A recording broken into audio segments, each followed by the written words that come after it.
ఓం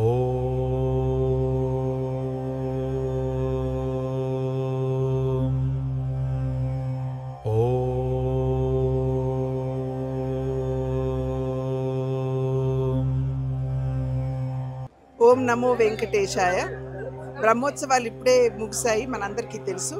నేను ముందుగా చైర్మన్ గారిని, ఈఓ గారిని, అదేవిధంగా బోర్డ్ మెంబర్స్ని, ప్రతి ఒక్కరిని కూడా సేవ చేసినటువంటి వారిని, ప్రతి ఒక్కరికి కూడా నా అభినందన ముందుగా నేను తెలియజేస్తున్నాను. ఎందుకంటే చాలా సాంప్రదాయబద్ధంగా, పవిత్రంగా, ఎటువంటి ఇబ్బంది లేకుండా చాలా సవ్యంగా ఈ యొక్క బ్రహ్మోత్సవాలు నిర్వహించినందున తప్పకుండా భక్తుల యొక్క ఆశీస్సులు వారందరి మీద ఉంటాయి అని చెప్పి నేను విశ్వసిస్తున్నటువంటి విషయం.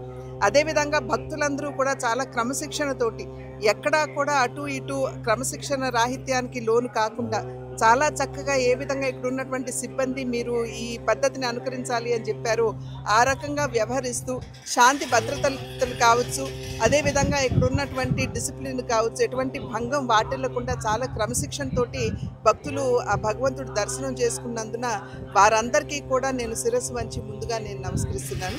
భగవంతుడి చల్లని చూపులు, ఆ వెంకటేశ్వరుడి చల్లని చూపులు మనందరి మీద ఉండాలి అని చెప్పి ఆ భగవంతుడిని ప్రార్థిస్తున్నాను. అదేవిధంగా నిజమైనటువంటి సేవ, నిజమైనటువంటి భక్తితో ఇక్కడ వచ్చినటువంటి భక్తుల్ని ఖచ్చితంగా ఆ వెంకటేశ్వరుడు అనుగ్రహిస్తాడు. మరి ఆ భగవంతుడికి అన్యాయం చేయాలి అని చెప్పి తలపెట్టిన వారికి మనం చూస్తున్నాం, మన పరకామణి వంటి విషయాలు ఇక్కడ జరగటం మనందరికీ తెలియనటువంటి విషయం కాదు. అటువంటి వారిని ఎప్పుడు కూడా భగవంతుడు శిక్షిస్తాడు. కనుక సర్వేజన సుఖినో భవంతు అంటూ ఆ భగవంతుడి అనుగ్రహం ప్రతి ఒక్కరి మీద, అందరి మీద ఉండాలి, ప్రజలందరి మీద ఉండాలి అని చెప్పి ఆ వెంకటేశ్వరుని ప్రార్థిస్తాను.